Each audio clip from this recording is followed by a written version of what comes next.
All right, hello everyone. I'm so excited to talk to you today about how Alchemy Labs added accessibility for low vision players in Cosmonious High.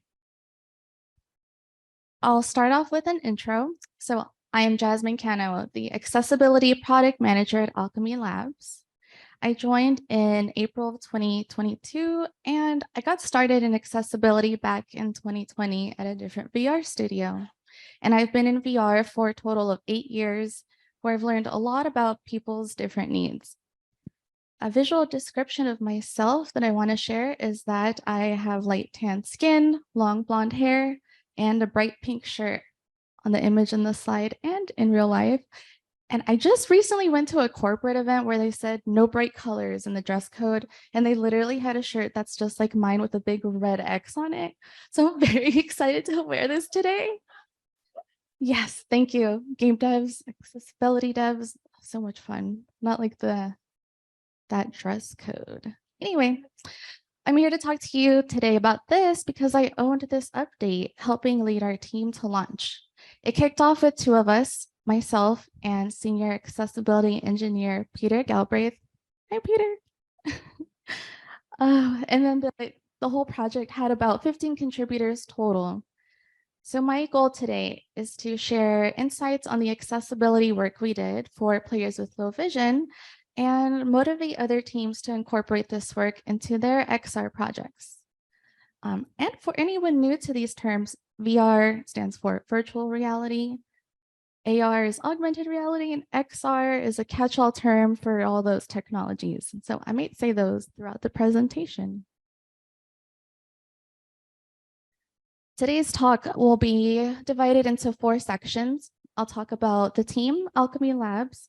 I'll talk about Cosmonious High's Vision Accessibility Update. The third will be our team's approach. And fourth will be our post-launch notes. On the slide, there is a cute character from the game Cosmonious High. They have pink skin and purple buns, kind of like the buns I have today. I'll talk about Alchemy Labs for the next 2 slides. And on this slide, there is a character named Fren. Fren's a green alien with a gentle smile. Here's Alchemy Labs. We are a VR game studio based in Austin, Texas, with a bunch of remote employees. This slide has a group photo of most of us. There's maybe around 50 people who are wonderful and amazing and passionate developers. And it's such a great photo. There's 50 smiling faces up there, so I can't help but smile too. Something I love about Alchemy Labs is that our guiding principle is VR for everyone. And here's how we work towards that goal. After each game release, Alchemy Labs makes significant efforts to enhance accessibility in the VR, actually in the XR field. So previously, this included adding subtitles and also one-handed mode in our games. Here's a quick look at some of our previous games. This slide has 4 images. On the left, there is a title image for Job Simulator. There is a bot eating a pink donut. Underneath is a screenshot from the game where there are options for subtitles, a language selector, and there's a shelf there with more options. On the right is a title image for Vacation Simulator. There's a bot with a coconut drink and a beach ball. Definitely has the vacation vibes. Underneath is a screen with options for subtitles and a toggle for small human mode. That toggle changes the scale of the environment, and this helps people who are seated or may have a different height that is more comfortable to play in than just the default. It changes things. It's kind of hard to describe. You have to be in VR to kind of see it all change. Now let's dive into Cosmonious High. For the next 4 slides, I'll describe the game and the update. On this slide, there's a picture of lockers from the school with a lot of sports balls falling out. Cosmonious High is a single-player VR game available on Quest 2, PSVR 2, and Steam. In Cosmonious High, players crash land into their first day at an alien high school. This welcoming place is alive with characters and quirky creatures, but plagued with mysterious malfunctions. It's up to the player to explore Alchemy's largest world yet and discover what's causing all the chaos. And by chaos, try to picture like fire right there, but your hands can shoot water. So you're saving the school and helping fix things up. So we added a vision accessibility update almost a year after launch. And for context, the game released May 2022 and the update, the vision accessibility update released March this year. So this update added features that allow players to receive game information through audio descriptions like text to speech.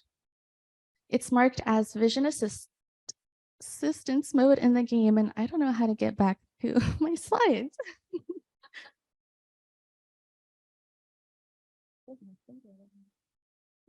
Thank you.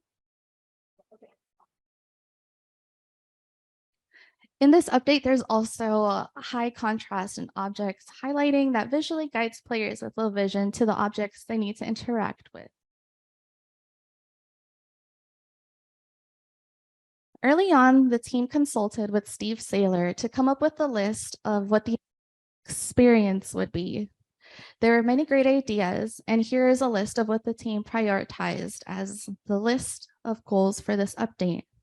There are 7 items on this list. The first one is that every object in the game has descriptive text. Second is settings for text-to-speech, such as playback speed and adjusting volume. Third is environment descriptions. Fourth is add sound effects to stationary items. Fifth is teleportation audio for players to construct a mental image of the space they're in. Sixth, descriptions for cinematic events and object interactions. And 7th is auto-orienting the player to face significant objects. Now here's what we did. We added audio descriptions to objects, environments, and areas. What that sounds like, just for an example, in the game, early in the game, there is a key you need to find that turns on the school bus, and then that's how you get to school. We actually had a playtester who said they already bought the game, but only played like 2 minutes because he couldn't find the key. And when we were playtesting these new features, he was able to find the key by scanning the room, feeling that there's an object, and then the game said key. This is the key for the school bus. Put it in the bus, turned it on, went to school, and it was awesome because he could finally play Cosmonious High. We've also added audio for tutorials. Tutorials would pop up as an image that highlight joysticks and buttons and visually tell the player how to use the controllers. And now the audio provides instructions. There's also high contrast highlighting. This outlines key objects in the environment. Again, this came from playtesting. Playtesters didn't know exactly where the objects were, like what to look for when they were told to interact with something. The highlight helps guide them to where it is. We also added haptic feedback. So these are slight haptics that tells a player that they are over an object they can get a description of. Also, when teleporting, there is a haptic that is felt when the teleporter beam moves into a new area. Also, those areas have a description for them, so a player can know where that teleporter beam is pointing to. There's also the ability to cancel the object description. So if something is a little long, or maybe someone requested a description on accident, they can just stop it and they don't have to hear the whole thing. The 6th is grab and release confirmation. This is so players know that they've grabbed the thing they wanted to grab, and make sure that if they dropped it, that's what they meant to do. The last one here is a toggle that we added to the desk when you first launch the game, and a backpack. The slide shows an image of the backpack that every player has access to at any point in the game, so they can toggle this mode on or off. And if they need to be reminded of what everything does with some instructions, there's some buttons there that have tutorialization. Oh, also on this backpack at the bottom, there's a zipper. And when the zipper moves, you get to different pages in the backpack, kind of like different menu settings. And we added a vision accessibility page. It has its own page. I'm so happy about that too.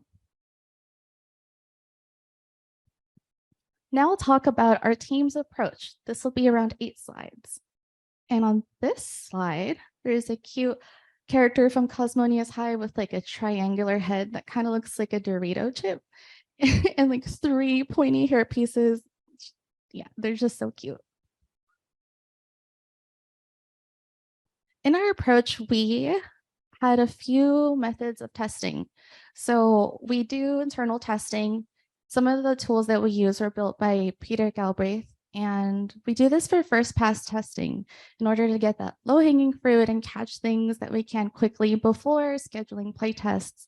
That way we get feedback on more important and more, I guess, hard to miss areas of the game.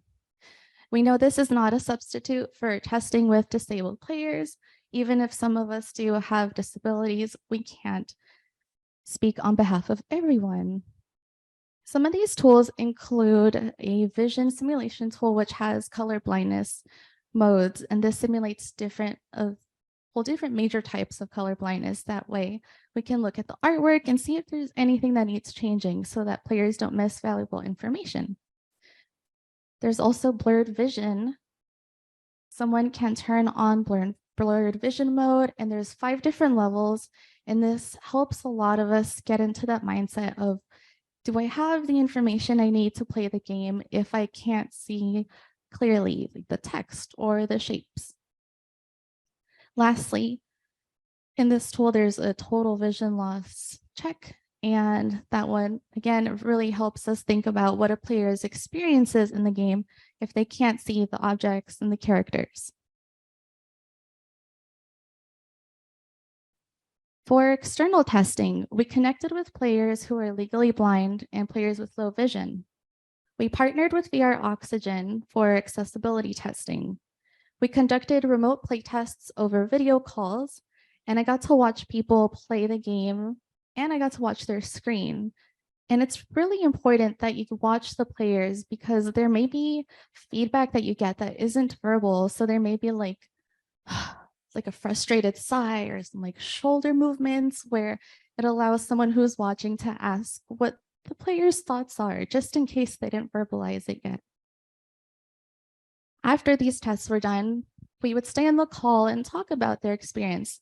And this would help us know if we were on the right track and if we were making the right decisions.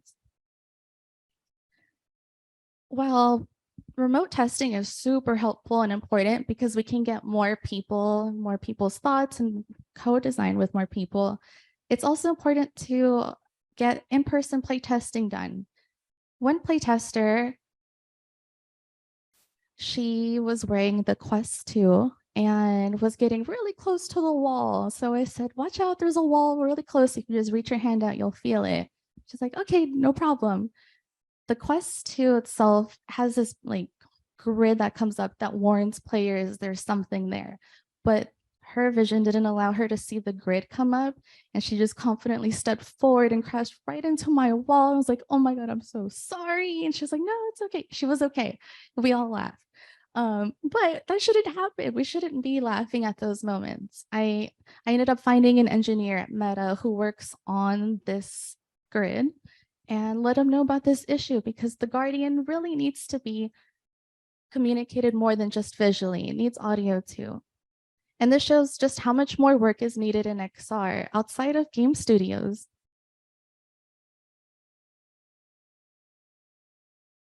I have 5 slides coming up here where I'll talk about our approach and then what we decided. So our first approach at narrating the descriptions upon grab highlighting went like this. The player would move their hand around and any objects that they were pointing at, the descriptions would be read. And this resulted in a high number of overlapping descriptions, one after the other wouldn't cancel. People could not hear the description they were trying to hear, nor they could hear the characters. And then there was environment sounds.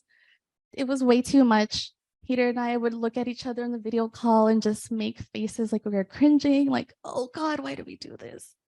But it's really important to do these types of tests to confirm that this isn't the right choice and that the choice we want to make next would be correct. Thanks to playtesters' feedback, we were able to get something done, which we decided to allow players to control when the description is read. So on the controller, there is a dedicated button that we call the accessibility button. When a player points their hand at an object, say I'm pointing at the chair in front of me, I'll feel a haptic. I can push the button and it'll say chair, a gray chair you can sit in. We also added the ability to cancel that description. And more importantly, what we do automatically is cancel any previous audio that was playing from descriptions. That way players can hear loudly and clearly the information that they want.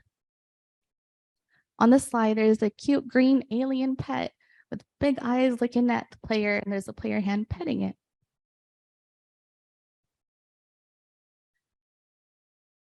For the object descriptions themselves, we formatted it this way, starting with the name of the object, then providing a brief description of the object, and then including any written text on the object itself. On the slide, there is a picture of a textbook. It says fundamental fluid formulas. And if a player were to scan that, they would hear that it's a textbook. They'd hear the title of the book and all the text that's on the image. Next is icon descriptions. In the game, the way a player communicates with characters is through a speech bubble. And in that bubble, there are emojis, these icons that help the player see what sort of response they would give the character. So we added descriptions for those icons as well. Oh, and the image on this slide is the speech bubble I mentioned with a winking emoji and a different bubble that's like a chat type of emoji and a player selecting one of those emojis. We also describe mechanical information.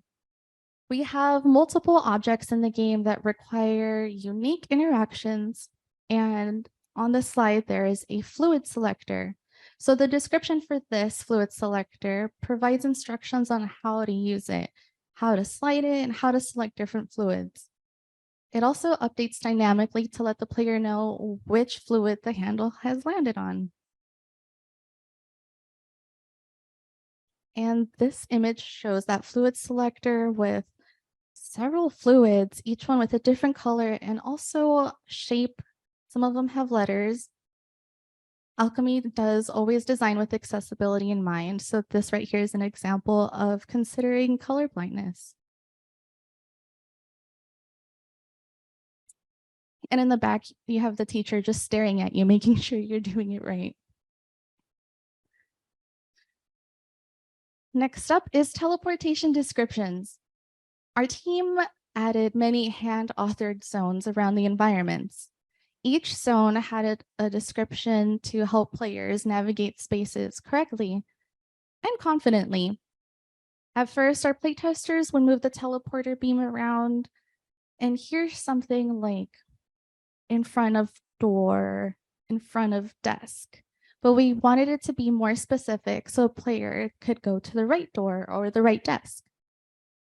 This allowed us to help players create a mental map, and I will show you a different picture in the next slide, but on this picture, there's a locker in the hallway with a teleportation pad in front of it. And that's what it looks like when a player is deciding where to go. It shows feet where the player would go if they were to release it. The next slide has a screenshot of our game engine. There are green squares on the floor, and those squares show the different teleportation zones that were added with specific descriptions, such as student ID deleter, registration desk, behind registration desk, backpacks, school bus. And anytime a player is not in one of those squares, the game will tell them they're near the nearest one to them.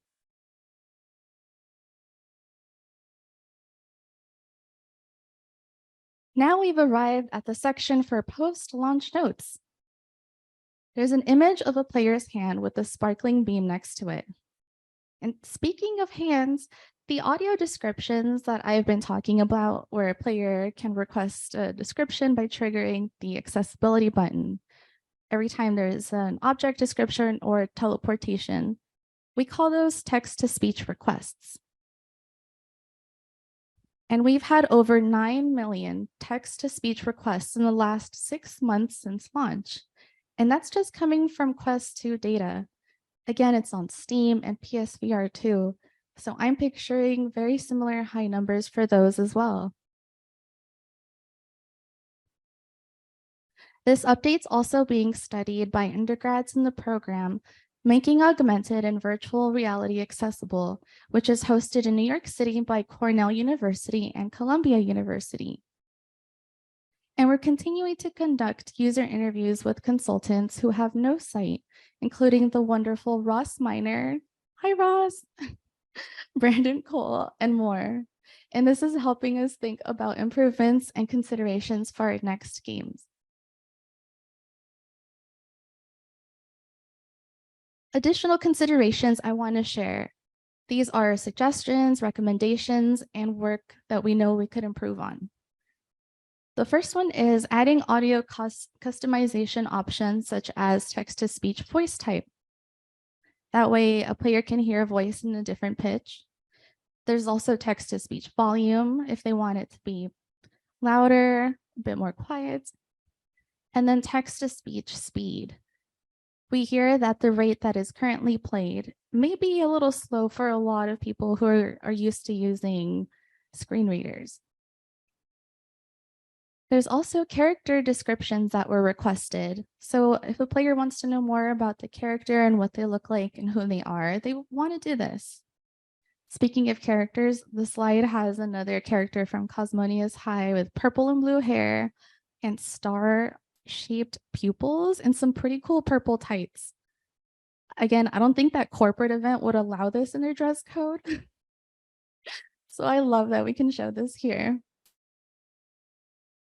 We also were asked to add world audio for puzzles, and actually anything in the world. There's a lot in these games. It's super immersive. There's not only objects, characters, but there's like cute little blebs, little round cute ball squishy things. There's like piles of goop. There are trophies and posts. There's a lot of stuff and there's a lot more audio needed. So in this update, the audio that we added, make sure that it's enough information for a player to get through the main quest line. There's still a lot more we can do. Another one that was brought up is radial ping. So a radial ping with sound cues to identify object types around. Also ambient audio to create audio landmarks that hint to what the objects are or what a certain area has. Guided navigation to help players know what their next step should be was also a big one. When players hear instructions in the game, like find this person or find this object, like I said earlier, there's a lot there. So if a player is able to be guided to a specific place, that will help them a lot. It's a bit challenging because our game is quite open. We don't force or require players to do things on a linear path. It's very, I would just say very open. You could do the main quest line. You could also do other things like collect some trading cards. You can just have fun and do some classroom assignments and make art. So we don't want to force people in choosing what to do, but that was something that did get brought up for us to consider. There's also tutorialization for how to enable text-to-speech. It's not enabled by default, and we need to find ways to let people know that this is an option. And the last one here is even more specific teleportation descriptions that update to tell the player what direction they're facing. It may not be helpful enough to let them know they're behind something, because what if their back is facing it? They may want to know that they're facing the right thing or not. There's a lot more specifics we need there. Our goal at Alchemy Labs, we want to make VR for everyone. And that's why we made this update. We want to remove barriers and ideally prevent them too. And we've had several teams, other VR studios come and tell us that they're looking at the work we've done. They're looking at our accessibility updates to know how to do it. A lot of them have told me, I don't know how to do this stuff. I'm just copying you. And that's great. We really want VR for everyone. We don't want to be the only ones who are welcoming more players. We want players to enjoy the beauty of gaming. Like, it's awesome. VR is awesome. And I want more people to experience it too. I would love to invite and encourage everyone to advocate for XR accessibility. It's still new and there's still a lot of challenges there. We need more accessible content. We also need more accessible software. We also need software that has tools to include accessibility options and features. That way teams don't have to build from scratch. It takes more time, more resources. And if there are toggles developers can just turn on that adds things, that would be amazing. And we want to see hardware become more accessible too. There's different headsets, different shapes, different weights. There could be a lot to be improved there. For example, the Guardian I mentioned earlier before, it's on them to include these accessibility features that help players have a more comfortable and safe time. Before I play this video, I do want to share that it may be triggering for people with photosensitivity issues. There are also movements where the camera is recorded from a player's first person perspective. It's on their head. So it might be really bouncy because the person recording was having fun. And I want you to know that it's also 2 minutes and 28 seconds long. So if you look away, you can look back when I grab the mic again to thank you.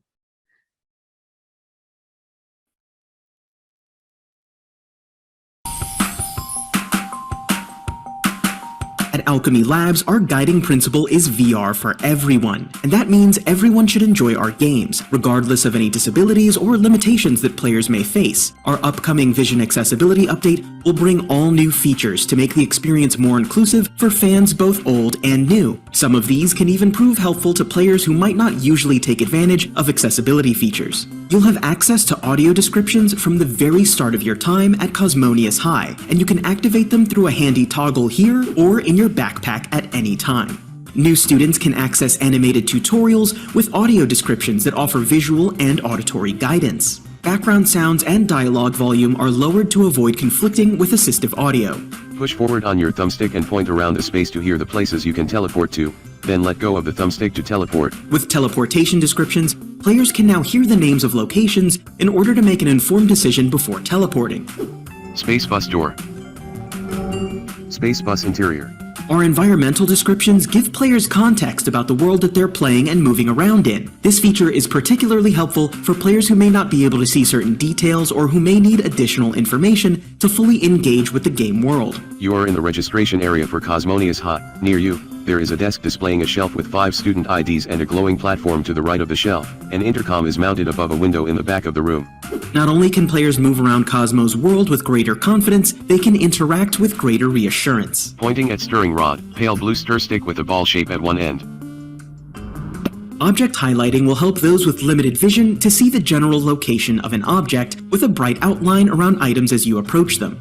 When you've selected an item, you can get audio and haptic feedback confirming when an item has been successfully grabbed or released. Grab pet snack, a delicious snack for a fish, a bleb, or you. And finally, object descriptions. This assistive audio feature acts like a screen reader, but in virtual reality. In VR, rather than using a cursor, players can use their hands to control what's read about an object. These helpful audio descriptions can inform players about individual objects, as well as read book covers, pages, and the many flyers around the school. Follow this formula to create cyan plus magenta plus gold. This can be great for any player who forgets the difference between a bleb and a babana. And those are some of the groundbreaking accessibility features coming to the game. We hope you'll find them useful in your journey to save Cosmonius High.